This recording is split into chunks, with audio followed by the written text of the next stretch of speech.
Border, गदर, माँ तुझे सलाम के इन डायलॉग्स पे जरा नजर डालिए। आजा सालिया, लाहौर दा मशहूर गुंडा, गंदे नाले दी पैदाइश के तू एक कदम भी बाहर निकलिया ता मैं तेन ओही गंदे नाले दे विच बाहर से टांगा जिथों तू आया सी। लेकिन हमारा हिंदुस्तान जिंदाबाद था, जिंदाबाद है और जिंदाबाद रहेगा। हिंदुस्तान जिंदाबाद, हिंदुस्तान जिंदाबाद। बोल रहा एक हिंदुस्तानी, तुम दूध मांगोगे हम खीर देंगे, तुम कश्मीर मांगोगे हम चीर देंगे। आखिर क्या रीजन है कि जिन मूवीज में पाकिस्तान बैशिंग भर भर के होती है वो मूवी एक श्योर शॉट ब्लॉकबस्टर होती है, और रिसेंटली गदर 2 ने इस चीज को फिर से प्रूफ कर दिया। अब देखिए, इंडिया का सिनेमा आज तो मुंबई में बेस्ड है, लेकिन इंडिया के पार्टीशन से पहले इंडियन सिनेमा लाहौर और मुंबई दोनों जगह पे था। इनफैक्ट पार्टीशन के बाद ऐसे कितने ही कलाकार, राइटर, डायरेक्टर्स और जो पोस्ट प्रोडक्शन में काम करते हैं वो माइग्रेट करके पाकिस्तान से इंडिया आए थे। For instance Raj Kapoor, Manoj Kumar. अब आजादी के बाद जो भी मूवीज बन रही थी उनमें कहीं ना कहीं देशभक्ति का एलिमेंट जरूर होता था। उसमें सारा क्रेडिट गांधी, नेहरू और इस तरीके के जो भी अहिंसावादी आंदोलन में पार्टिसिपेट करते रहे मोस्टली इंडियन नेशनल कांग्रेस के नेताओं को दिया जाता था। लेकिन किसी भी मूवी में पाकिस्तान का नाम तक नहीं लिया जाता है, ना ही पार्टीशन की कोई चर्चा की जाती है। चर्चा भी की जाती है तो सिर्फ एक इमोशनल लेवल पे बात की जाती है, जहाँ पे मानवीय रिश्ते दिखाए जाते हैं और प्रेम और भाईचारे की बात होती है। लेकिन कहीं पे भी पाकिस्तान बैशिंग आपको नहीं दिखेगी, क्योंकि 1957 की एक स्पीच में नेहरू खुद कह रहे हैं कि पाकिस्तान हमारा दिल है, पाकिस्तान हमारा कंधा है। अगर पाकिस्तान को कहीं पे चोट लगती है तो दर्द और तकलीफ हमें होती है। अब जब ऐसी पॉलिटिकल क्लास होगी तो फिर फिल्में भी तो कुछ वैसी ही बनेंगी ना, जहाँ पे बहुत ज्यादा भाईचारे की बात होगी और सच्चाई से भागने का प्रयास होगा। जब देश के बंटवारे की बात हुई थी तो सबसे ज्यादा सपोर्ट किया था नॉर्थ और साउथ इंडिया में रह रहे मुस्लिम्स ने। In fact north west frontier province में तो गफार खान के नेतृत्व में उस एरिया में बहुत ज्यादा लोग पार्टीशन के फेवर में थे ही नहीं। सबसे ज्यादा पार्टीशन कोई चाहता था तो वो मुसलमान था जो आज इंडिया में रह रहा है। लेकिन जब पार्टीशन हुआ तो सिर्फ 76 लाख मुस्लिम इंडिया से पाकिस्तान गए, बाकी सब के सब इंडिया में ही रह गए। तो ऐसे में कोई सरप्राइज नहीं होता है कि आज जब क्रिकेट मैच होता है और अगर पाकिस्तान जीत जाता है तो मोहम्मदन बस्तियों में पाकिस्तान जिंदाबाद के नारे लगते हैं, या इनके सपोर्ट में पटाखे छूटते हैं, या कभी मुसलमानों की रैली में पाकिस्तान जिंदाबाद के नारे लग जाते हैं।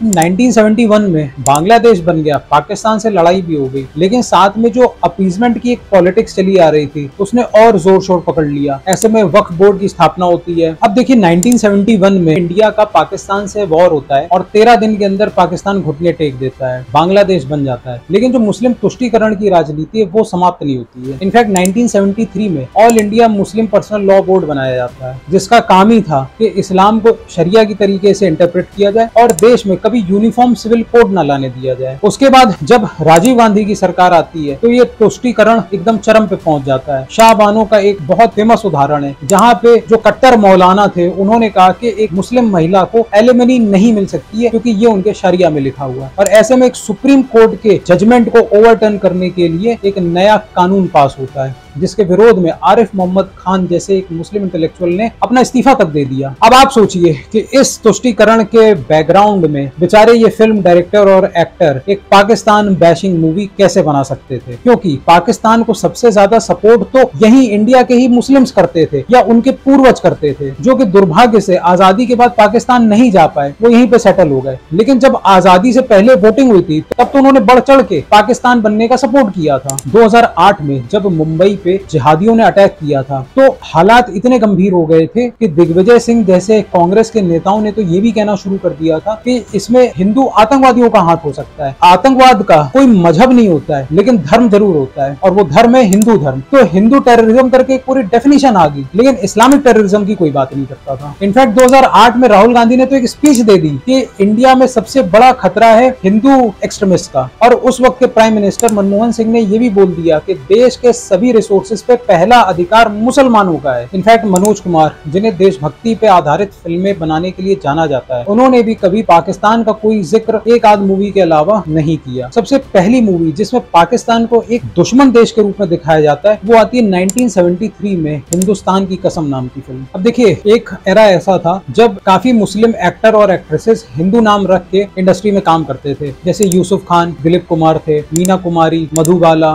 नरगिस, ये सभी एक्ट्रेसेस मुस्लिम थी। राइटर्स, फिल्म डायरेक्टर्स जैसे के अब्बास, कैफी आजमी जैसे लिरिसिस्ट थे, नौशाद जैसे म्यूजिक डायरेक्टर्स थे, मोहम्मद रफी जैसे सिंगर्स थे। इन इंडियन मुस्लिम्स के बीच में जिनमें कहीं ना कहीं एक पाकिस्तान को लेकर सिंपैथी थी, तो ऐसे में एंटी पाकिस्तान मूवीज बनाने का मतलब था कि कहीं ना कहीं मुस्लिम सेंटीमेंट्स को हर्ट करना। इसलिए मोस्टली फिल्म डायरेक्टर्स ये so called secular subjects choose करते थे और पाकिस्तान बैशिंग से बचने की कोशिश करते थे। और हालत ये रही कि 1973 से लेके 1997 तक कोई भी ऐसी फिल्म नहीं आई जिसमें एक्सप्लिसिटली दिखाया गया हो कि पाकिस्तान एक दुश्मन देश है जो इंडिया को ब्लीड करना चाहता है थ्रू 1000 कट्स। ये ऑफिशियल पॉलिसी है पाकिस्तान की, ऑन पेपर लिखा हुआ है, लेकिन तब भी इसको किसी भी मूवी में हाईलाइट नहीं किया गया। लेकिन फिर 1990s में हिंदू चेतना जागती है और हिंदुत्व बेस्ड पार्टी बीजेपी का राइज होता है और ऐसे में कांग्रेस वीक होती है और फाइनली पीवी नरसिम्हा राव की जो माइनॉरिटी गवर्नमेंट चल भी रही थी वो 96 में गिर जाती है और 97 में पहली मूवी आती है बॉर्डर, जो explicitly without any shame Pakistan को एक दुश्मन देश के रूप में दिखाती है। और उसके बाद जब एनडीए की गवर्नमेंट आ जाती है तब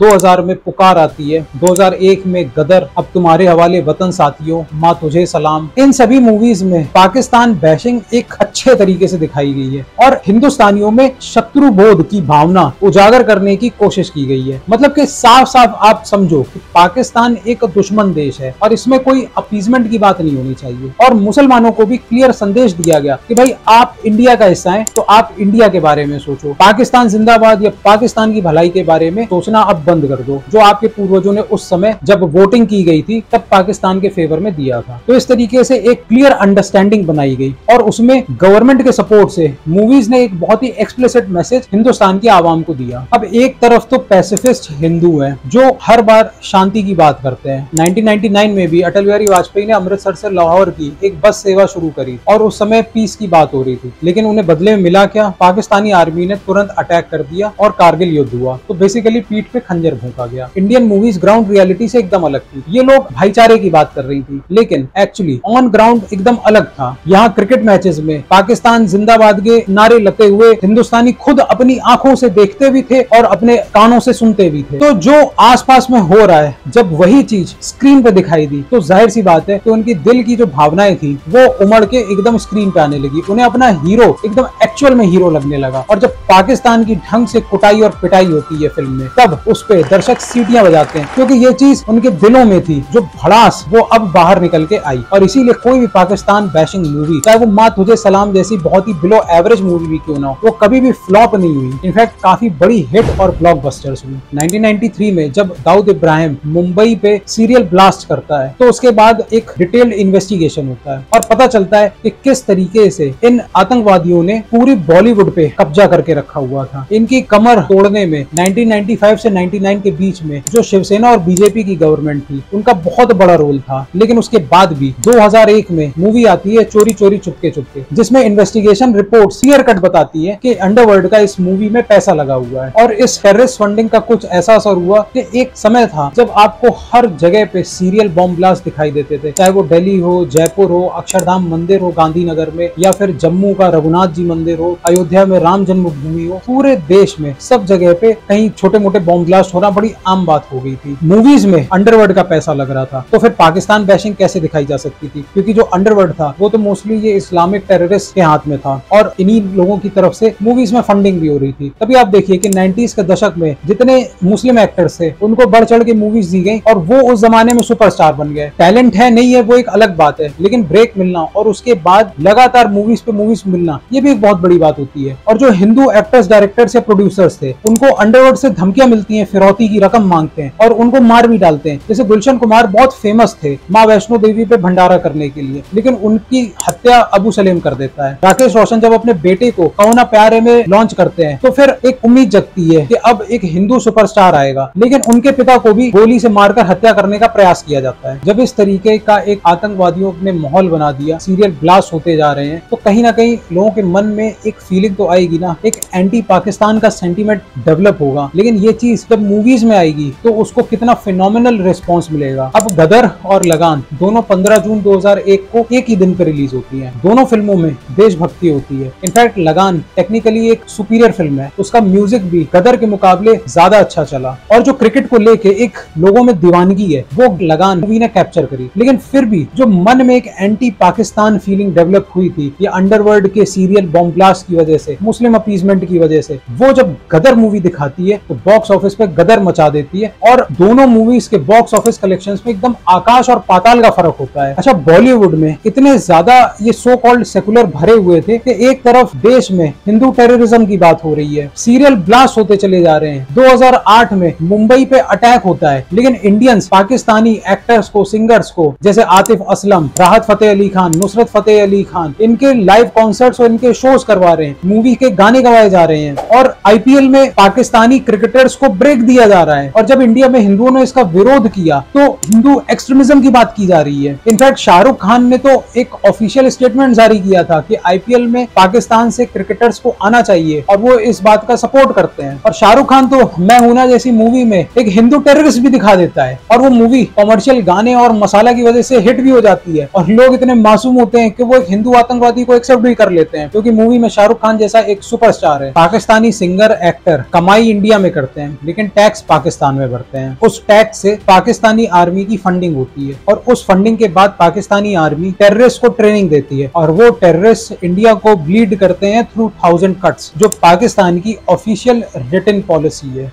अभिजीत भट्टाचार्य ने एक बड़ी अच्छी बात कही थी कि बॉलीवुड में कभी भी टेररिस्ट अटैक्स होंगे तो वो टेररिस्ट की तो बुराई कर देंगे लेकिन कभी पाकिस्तान की बुराई नहीं करेंगे। वो कभी भी इस्लामिक फंडामेंटलिज्म या इस्लामिक टेररिज्म वर्ड का यूज नहीं करेंगे, जबकि ये चीज जग जाहिर है कि पाकिस्तान टेररिज्म को स्पॉन्सर करता है और जो टेररिज्म होता है वो इस्लामिक फंडामेंटलिज्म के नाम पे होता है। अब आप बताइए, इंडिया में तो इतने कॉन्सर्ट्स होते हैं इन सिंगर्स के, इन एक्टर्स को कितना काम मिलता है। इंडिया के कितने एक्टर्स को या सिंगर्स को पाकिस्तान में मिला है, जबकि पाकिस्तान में सबसे ज्यादा इंडिया की पायरेटेड मूवीज देखी जाती हैं। कितने सिंगर्स के लाइव कॉन्सर्ट्स आपने पाकिस्तान में सुने? एक भी नहीं। एक ऐसी मूवी नहीं है जिसमें किसी इंडियन एक्टर को लिया गया है और एक ऐसी जगह नहीं है जहां पे किसी भी इंडियन सिंगर का कोई भी लाइव कॉन्सर्ट हुआ हो। उस देश में और उस देश के लोगों में कितनी नफरत है इंडिया के प्रति, इस चीज से साफ साफ जाहिर होता है। अब सवाल ये उठता है कि पाकिस्तान बैशिंग मूवीज इतनी अच्छी कमाई करती है तो फिर ये बॉलीवुड में इतनी कम क्यों बनती है? इंडियन मूवीज में सबसे टॉलेस्ट नाम है दादा साहब फाल्के का और उन्होंने 1913 में सबसे पहली इंडियन मूवी बनाई थी राजा हरिश्चंद्र। उसके बाद उन्होंने जितनी भी मूवीज बनाई वो सब हिंदू कल्चर को जागृत करने वाली थी, जैसे मोहिनी भस्मासुर, सत्यवान सावित्री, लंका दहन, श्री कृष्ण जन्म, बुद्ध देव, सेतु बंधन, गंगा अवतरण and the last one was the first sound film of India and unfortunately last movie of Dada Saheb Phalke. और दादा साहब फाल्के की ये सारी मूवीज ब्लॉकबस्टर थी। फिर कहानी में ट्विस्ट आता है 1931 में आई हुई मूवी आलम आरा से, जो मोस्टली मुस्लिम्स ने बनाई थी और उसमें उर्दू एक मेन लैंग्वेज थी और वो पहली मूवी थी जिसमें टेक्निकली काफी वो स्ट्रॉन्ग थी और उसमें डायलॉग्स का यूज किया गया था और सबसे बड़ा रिवोल्यूशन थी इंडियन सिनेमा की। एंड अगेंस्ट दिस बैकग्राउंड जो इंडियन मूवीज में मेन लैंग्वेज थी वो उर्दू हो गई। Dialogue writers, script writers, story tellers, directors, producers ज्यादातर सब मुस्लिम्स हो गए और ये उर्दू लैंग्वेज का प्रोमिनेंटली यूज करते थे। जो लेगेसी दादा साहब फाल्के ने छोड़ी थी वो कहीं पीछे छूट गई। ये सिलसिला 1970s तक चलता है, जबकि जो ऑडिशन होते थे उसमें भी ये देखा जाता था कि एक्टर अच्छे से उर्दू के लफ्ज बोल पाता है या नहीं बोल पाता है। जो सबसे बड़ी मैगजीन उस जमाने में थी वो एक उर्दू मैगजीन थी जिसका नाम शमा हुआ करता था और इस एरा में हिंदी लैंग्वेज का मजाक उड़ाना शुरू हो जाता है। जैसे विनोद खन्ना के गाने में आप हमें आदेश करें तो प्रेम का हम श्री गणेश करें, और इसका ओवरहैंग एक्चुअली आज भी देखा जाता है। और कुछ गानों में तो साफ साफ बोल रहे हैं कि मैं मंदिर क्यों जावा मेरा यार खुदा है, मैं मंदिर क्यों जावा मेरा यार खुदा है। अब ये मूवी में एक सरदार मिल्खा सिंह इस तरीके से बोल रहा है। अब क्या बात कर रहे हैं, लेकिन कहीं ना कहीं आपको एक धर्म को टारगेट करना है, एक लैंग्वेज के खिलाफ उल्टा सीधा दिखाना है, तो उसको आप बहुत सटल तरीके से दिखाएंगे।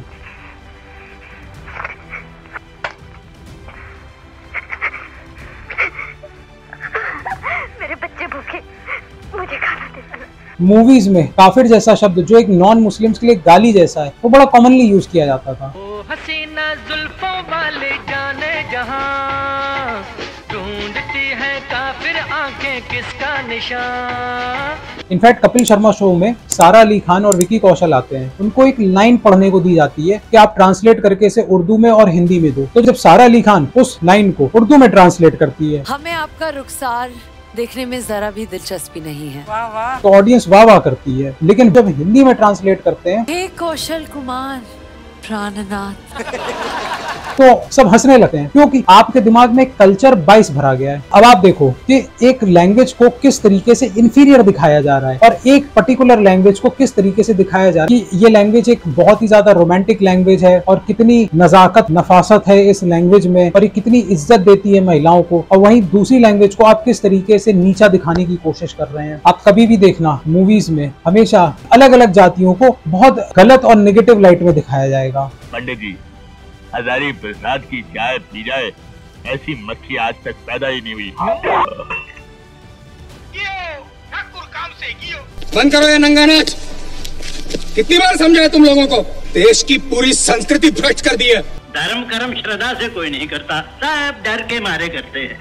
1980s में जब घरों में टीवी लगने शुरू हो गए तो जो फिल्म स्टार से उनकी रीच बढ़ने लगी, तो सिनेमा हॉल के अलावा मूवीज टीवी पे भी आने लगी और ऐसे में एक्टर्स ने ज्यादा फीस डिमांड करनी शुरू कर दी। अब मूवी का बजट भी बड़ा होने लगा और फॉरेन में शूटिंग्स शुरू हो गई। तो जब बजट बढ़ने लगा तो ये जो छोटे छोटे एक आदमी दो आदमी मिल के मूवी बनाते थे, इन्हें अब लोन्स की जरूरत पड़ी। लेकिन जो फिल्म्स थी वो एक इंडस्ट्री का रूप 1998 में लेती है, तो उसके पहले आखिर फंडिंग कैसे हो। और उस वक्त कोई बड़े बड़े स्टूडियोज नहीं होते थे जैसे कि उस वक्त हॉलीवुड में हुआ करते थे, लेकिन इंडियन सिनेमा काफी डिसऑर्गेनाइज था। ऐसे में अंडरवर्ल्ड इन फिल्म प्रोड्यूसर्स को पैसा देना शुरू करता है और हवाला के माध्यम से अपने ब्लैक मनी को व्हाइट करने का मूवीज एक जरिया बन जाती हैं। सबसे पहला डॉन था हाजी मस्तान, जो मूवीज में पैसा लगाता है और उसकी गर्लफ्रेंड भी बॉलीवुड एक्ट्रेस थी। उसके बाद राम तेरी गंगा मैली की एक्ट्रेस मंदाकिनी के अंडरवर्ल्ड से लिंक्स पाए जाते हैं। मोनिका बेदी अबू सलेम की गर्लफ्रेंड होती है। संजय दत्त के अंडरवर्ल्ड से लिंक्स पाए जाते हैं और इनफैक्ट उन्हें तो टाडा एक्ट के तहत जेल में भी बंद कर दिया जाता है, क्योंकि उनके पास एक ऐसा हथियार मिलता है जो दाऊद इब्राहिम के कंसाइनमेंट से आया हुआ होता है और वही कंसाइनमेंट 93 में मुंबई में टेररिस्ट ने जो ब्लास्ट किए थे उसमें यूज किया जाता है। इनफैक्ट 2011 में विकीलीक्स में तो ये भी पाया गया कि अंडरवर्ल्ड का इतना कंट्रोल था बॉलीवुड पे, किस एक्टर को या एक्ट्रेस को मूवी में कास्ट करना है उस पर भी पूरा कंट्रोल ये अंडरवर्ल्ड के डॉन रखते थे, क्योंकि ये मूवीज की फंडिंग करते थे। अब आप सोचिए,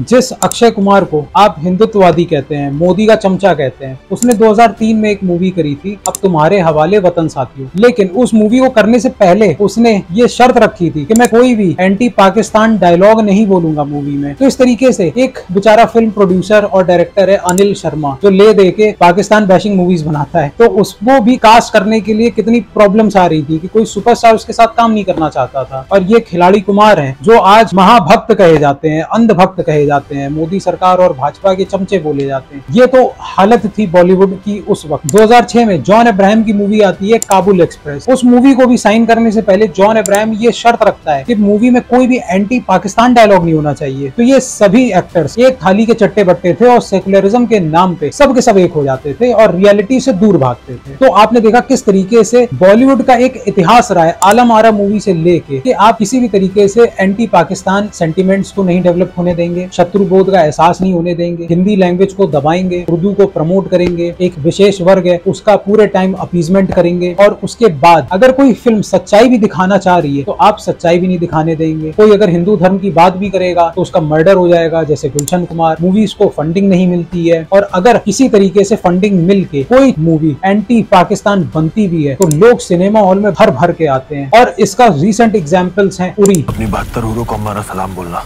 कहना दावत पर इंतजार करें। जब ये मूवी आई थी तब विकी कौशल छोटे मोटे सपोर्टिंग रोल करता था, कोई उसे जानता तक नहीं था और इस मूवी ने उसका पूरा करियर बदल दिया। सनी देओल जिन्होंने 2 दशक से ज्यादा हो गए हैं, कोई क्लीन सोलो हिट फिल्म नहीं दी है, 65 साल की एज में टॉम क्रूज का रिकॉर्ड तोड़कर इंडिया की सबसे बड़ी ब्लॉकबस्टर मूवी गदर के रूप में देते हैं। आज हालत ये है कि आदि पुरुष जैसी मूवी इन लोगों को जय श्री राम कहने पे मजबूर कर देती है। जय श्री राम, जय श्री राम। गजब। वो बात अलग है कि दर्शक उसे पसंद नहीं करते हैं और वो मूवी बुरी फ्लॉप होती है, बट एटलीस्ट एक ट्रेंड शुरू हुआ है जहाँ पे हिंदू जागृति हो रही है, जहाँ पे अब उर्दू की जगह हिंदी भाषा को प्रमोट किया जा रहा है। जो दाऊद एंड उसकी डी कंपनी थी उसका सर्वनाश हो चुका है। बड़े बड़े स्टूडियोज आके 600 करोड़ की एक मूवी बना रहे हैं जो रामायण पे बेस्ड है। कश्मीर फाइल्स, कंतारा जैसी मूवीज बन रही हैं। उरी की घटना पे एक मूवी बनती है और बहुत बड़ी ब्लॉकबस्टर बन जाती है। इमरजेंसी पे मूवीज बन रही हैं और हर तरफ एक नेशनलिज्म की वेव है। आज लोग हिंदू कल्चर को, भारतीय संस्कृति को अपना रहे हैं और उन्हें मूवीज में दिखाने में शर्म नहीं महसूस कर रहे हैं। अगर कहीं पे इस्लामिक आतंकवादी है तो केरला स्टोरी जैसी मूवीज पूरी साहस के साथ उस फैक्ट को दिखा रही है। वो बात अलग है कि आज भी जो फिल्म क्रिटिक्स हैं और जो रिव्यूअर्स हैं और जो प्रोड्यूसर्स हैं उन्होंने अपना एक इकोसिस्टम बना रखा है, लेकिन जरूरत आ पड़ी है दर्शकों पे जो इस इकोसिस्टम को तोड़ें और ऐसी फर्जी फिल्में जो अपीजमेंट करती हैं, सच नहीं दिखाती हैं, उनका बॉयकॉट करें और एक नेशनलिस्ट मूवीज को आगे ले जाएं। और यही रीजन है कि आज गदर जैसी मूवीज इतना गदर मचा रही हैं। लेकिन बॉलीवुड ने सिर्फ मुस्लिम अपीजमेंट को और भारतीय संस्कृति का विनाश नहीं किया है। एक्चुअली इसने बहुत ज्यादा मिसोजिनिस्टिक मूवीज बनाई है जिसने औरतों के खिलाफ भी बहुत उल्टा सीधा बोला है। इस टॉक्सिक कल्चर पे मैंने एक अलग वीडियो बनाया हुआ है और बॉलीवुड को एक्सपोज किया है, यहाँ पे क्लिक करके आप देख सकते हैं।